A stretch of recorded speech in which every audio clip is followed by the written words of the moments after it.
कल्पना करंतु जानुआरी 2024 स्विट्जरलैंडर डाभोस चारिआडे खाली बरफ आउ सेठी एकाठी हेइचंती दुनियार बड़ बड़ नेता किंतु एथरर माहौल टिकी अलगा गंभीर काहेकि कारण दुनिया आउ आगो भली नाही एहा एक एमिति मोड्रे पहुंचिछि जोठु फेरिबा मुस्किल तेबे आसंतु बुझिबा एई भांगुथिबा दुनियार कहानी देखंतु एहा कोनोसी साधारण मीटिंग नथिला एहा थिला एक सतर्क घंटे आउ ए कथा आउ केही नुहे बरং वर्ल्ड इकोनॉमिक फोरम निजे तांको रिपोर्टरे कहूची जे दुनिया एक गभीर खाईर किनारे झुलुची माने परिस्थिति केते सांघातिक सेठु ही अंदाज लगेई हबा। तेबे एमिति हेला काहेकि मूल कथा हेला आमे जेउ पुरुणा विश्व व्यवस्था को जानिथिले ताहा आउ नाही एहा केवल बदलुने एहा भांगी चुरमार हेइ जाउची एहा कोनोसी छोटो मोटो परिवर्तन नोहे एहा गोटे जुगोर समाप्ति आउ आरंभ हेउची एक नुआ आउ संपूर्ण अजणा भविष्यत। तेबे आसंतु एही कहानीर प्रथम भागकु जिबा एही जो भांगुथिबा दुनिया कथा कुहा जाउची एहार प्रकृत माने कौन एहा पई गोटे शब्द व्यवहार करा जाउची सांरचनिक विच्छेद बा स्ट्रक्चरल रप्चर एहार माने कौन देखंतु एहा कोनसी सामूहिक समस्या नुहे जे किछि दिन परे सबु ठीक हे जिवो ना एहा एक स्थायी परिवर्तन जेउ पुराना नियम कानून उपरे दुनिया चालुथिला से सिस्टम एबे संपूर्ण भांगी जाइछि आ ता जगारे आसीची गोटे नुआ नियम जोठी खाली कारोबार आ क्षमतार खेल चलिबो जहार शक्ति तार ही कथा। अच्छा तेबे एही नुआ परिस्थिति रे देश माने कोन करूछंती से माने निजकु केमिति बंचाउछंती चलंतु एहार गोटे बहुत बड़ उदाहरण देखिबा। ए कथा सुनंतु यूरोपीय कमिशनर अध्यक्ष उर्सुला भन डेर लेन गोटे डील विषय कहिले आ ताकू ना देले सबु डील रमा एमती कोन थिला से डील रे एहा थिला ईयू भारत मुक्त वाणिज्य चुक्ति आउ एहार आकार केते बड़ टिके भाबंतु यूरोपीय संघ आउ भारतर जनसंख्या को मिसई देले एहा पहुंचुची प्राय 200 कोटी माने 2 बिलियन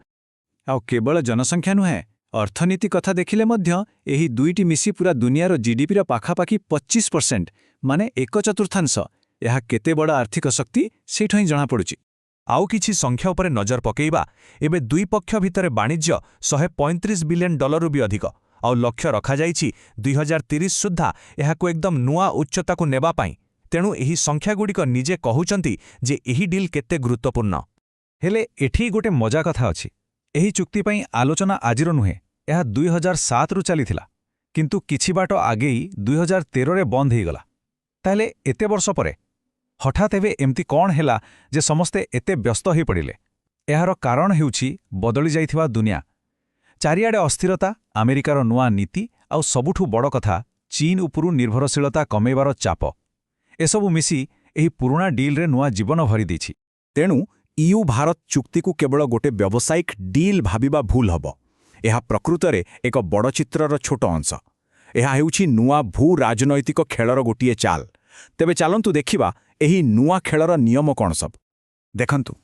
पुराना दुनिया आउ नुआ दुनिया भितरे फरक कोन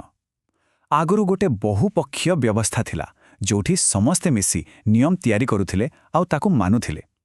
किंतु एबेरा सिस्टम हेला पूरापूरी कारोबार भित्तिक मोर कोन फायदा एटा होछि मूल प्रश्न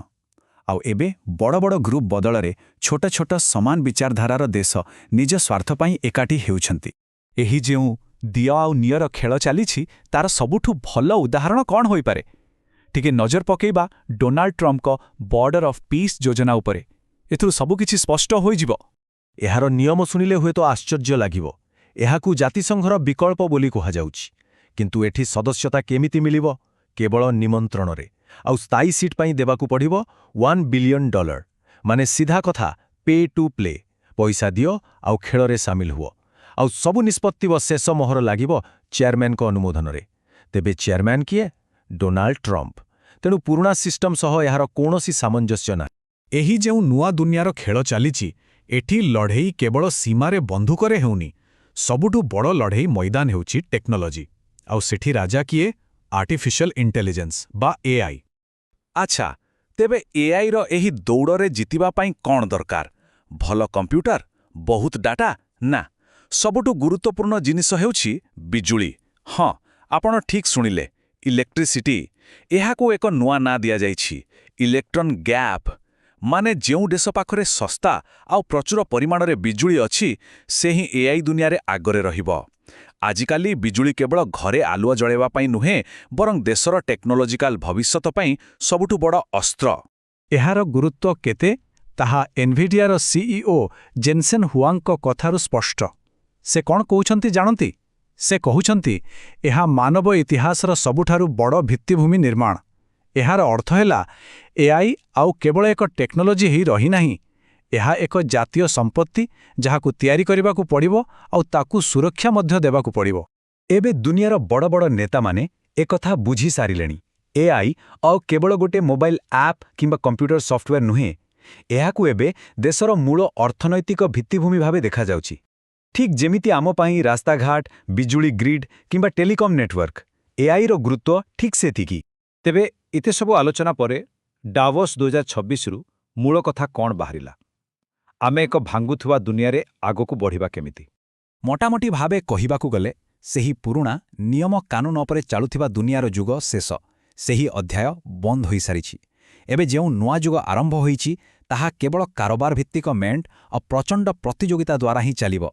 ତେବେ ଶେଷରେ ଗୋଟିଏ ବଡ଼ ପ୍ରଶ୍ନ ଛିଡ଼ା ହେଉଛି। ଏହି ଭଙ୍ଗା ଗଢ଼ାର ଦୁନିଆରେ ଯେତେବେଳେ ଖେଳର ପୁରୁଣା ନିୟମ ସବୁ ଅକାମୀ ହୋଇଯାଇଛି, ସେତେବେଳେ ଜଣେ ବିଜେତାକୁ କେଉଁ ଜିନିଷ ପରିଭାଷିତ କରିବ? ଜିତିବାର ପ୍ରକୃତ ମାନେ କ'ଣ ହେବ? ଏହା ହିଁ ହେଉଛି ଆଜିର ସବୁଠୁ ବଡ଼ ପ୍ରଶ୍ନ।